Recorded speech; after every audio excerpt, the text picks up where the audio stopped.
In the last tutorial we learned how to do a trap from Rainbow Six Siege, but the thing is that trap didn't deal any damage to the player.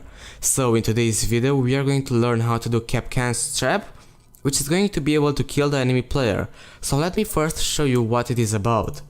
So here I'm going to have two types of walls.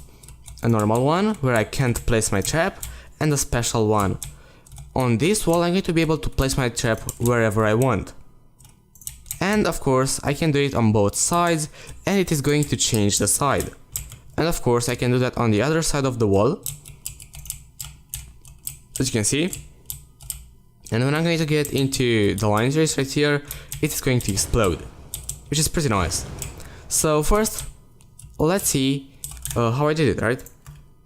So let's go into our special wall. So let's just create a custom blueprint, and I'm going to call that a special wall. Of course you can as well use a static mesh, or let's say that you have doors, like special doors, where you can actually place this, just like in Rainbow Six Siege. I highly suggest you to use those. And what I did here is that I got a static mesh, as I said, and I got 4 boxes. And these are going to represent on which side I want to place my trap. So let's just take a look here. For this one we are going to want to have to the left side, and for the other one to the right side. Alright, and how I made a difference between them is by using tags. So let's go under details and search for tags. Here, for the right one, ironically I have left, and for the left one I have right. And the thing is that on the other side of the wall I'm going to have left, and on the other side I'm going to have right. So the thing is that if I would have here on the other side, it wouldn't be left on the right side and right on the left side. It would change the direction. So just let me have it here left and here right, and I'm going to show you. Let's play. And once I'm going to go on the other side, you're going to say that this is not working, right? So it should have gone to the right side instead of to the left side in that direction. So basically what you have to do is to just play with these tags and see in what cases it is going to work. Alright, so now that we have this special wall, there's nothing in the event graph, by the way, we can place the trap, but first we need to create it. So I'm just going to delete everything from my character, and I'm going to delete everything from my trap. Okay, let's compile and make sure everything is working. I'm going to close my special wall because I don't need it anymore. Alright, and now let's go a little bit into the trap. So let's just create the basic form of it. So just get a static mesh if you have it. For me that is a cube, and you can do whatever you want here. It doesn't really matter. But what you'll need to do is to have an arrow which is going to represent the direction for the line trace. So make sure you have one of those.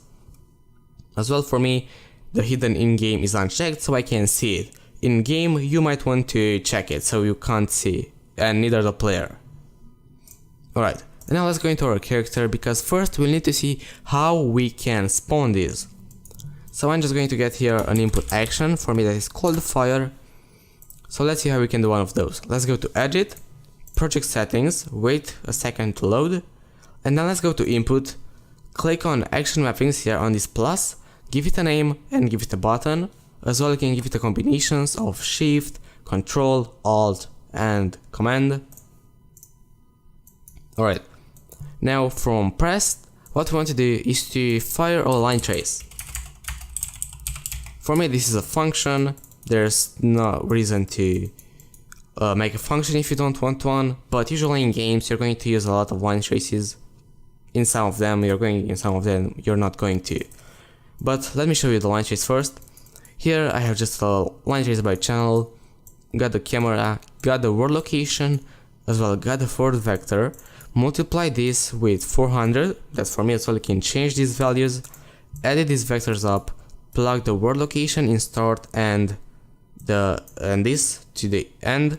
So this is going to set the orientation and the location of the line trace. Then I broke the hit result and plugged every variable in the return node so I can access every one of them. Right. And so what we want to do is to check if we actually hit something. So that is going to be represented by a dot at the end, as you can see. For me that is blue, but if you have the color by default, that should be red right there. Okay, if we hit something, we want to get a hit actor and we want to try to cast to our trap. So for me, my blueprint is called EDD MKII, right? But as well, you may have it trap or something easier than that. So we are going to cast this. If the hit actor is equal to one of these, it is going to work. If it isn't, it is going to fail. Alright, so what we want to do is to get from hit component, we are going to get tags. Actually, not tags, we are going to check if the component has tags, so has tag. Right here under components, and the reason why we are going to check this is because we want to see what box collision we hit, right?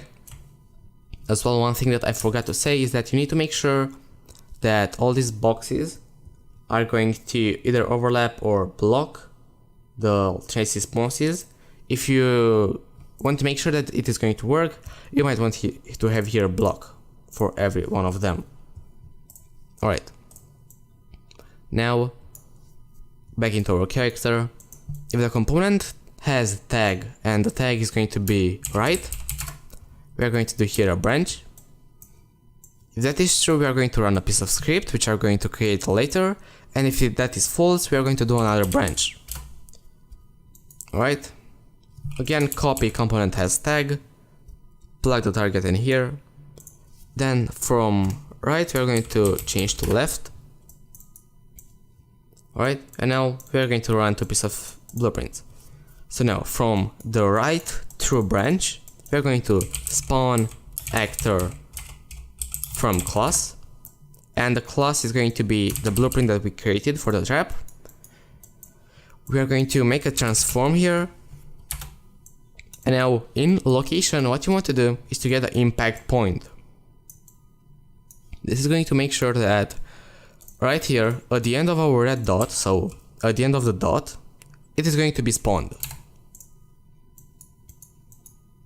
Right, and one more thing that I want to show you is that, as you can see, here you're going to have a green line trace, so basically the continuation of this, and that means that it hits something and that's not valid anymore.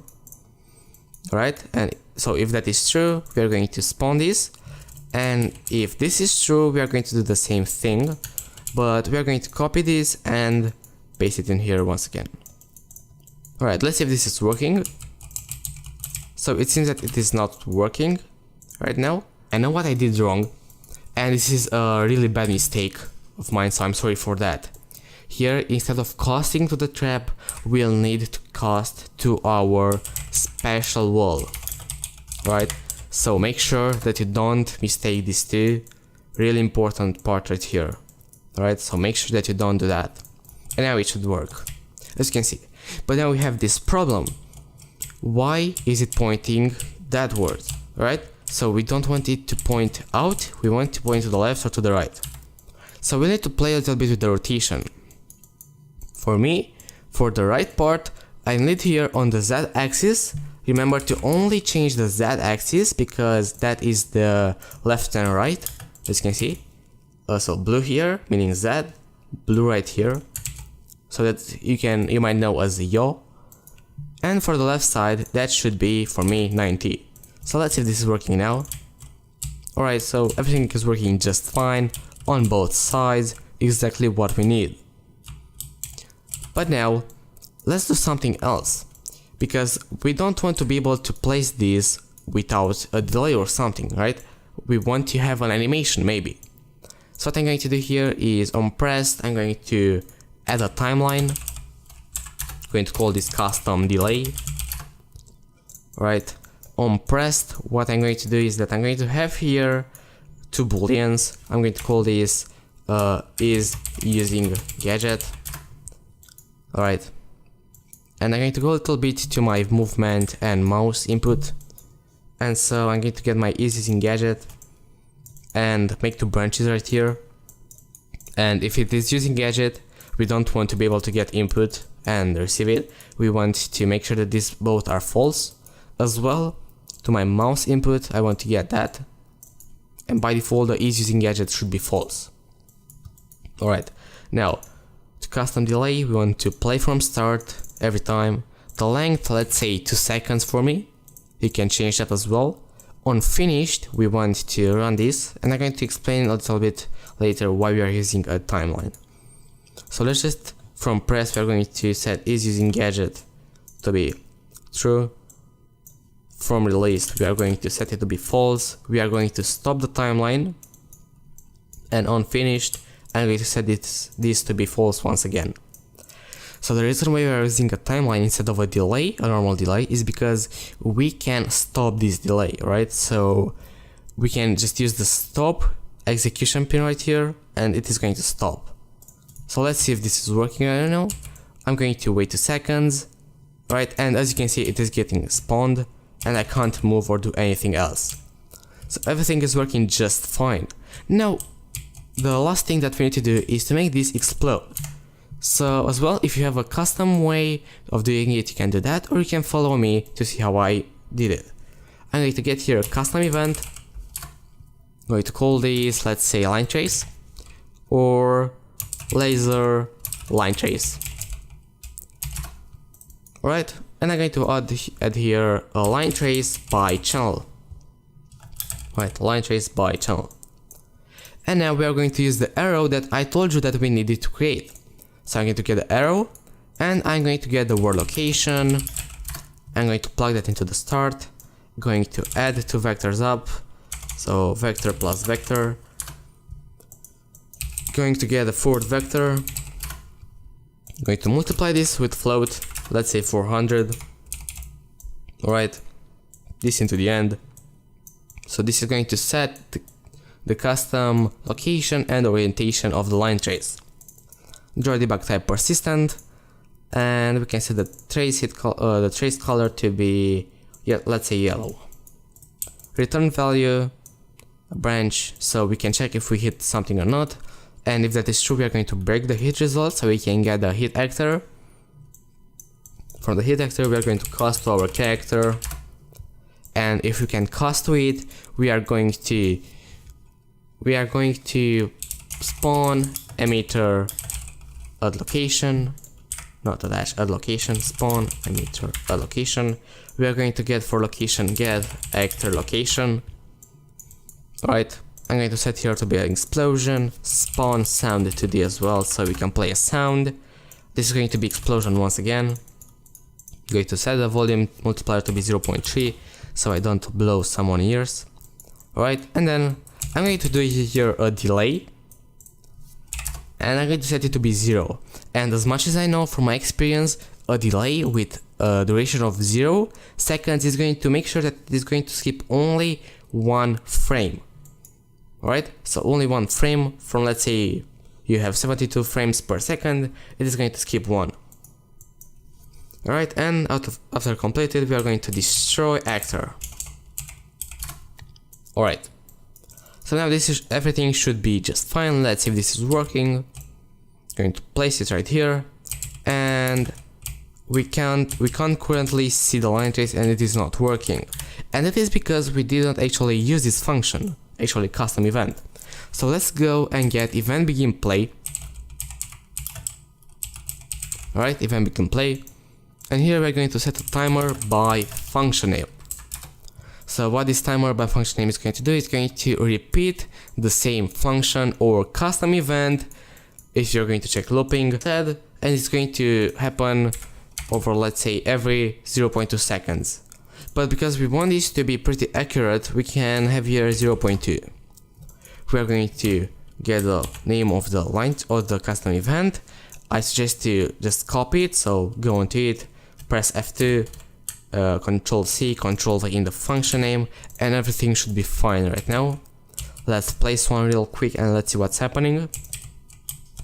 So you can see right here the red line trace, looking pretty nice.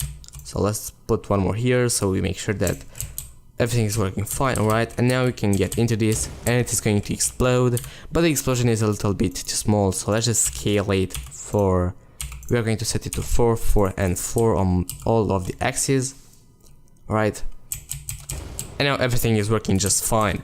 Now what you could do is to make sure that these are all going to be placed at the same height, so you're not going to be able to place it that high, even this would work anyway, and then what you could do is to, as I said, get a door frame and make sure you can place it only there and not in the middle, as you can see here. Right. But as well, if you're happy with these results, you can use this.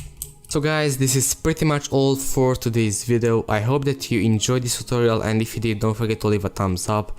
And also, don't forget to subscribe to my channel to stay up to date with new videos and tutorials. So, thanks for watching, and I'm going to see you in the next tutorial. Goodbye.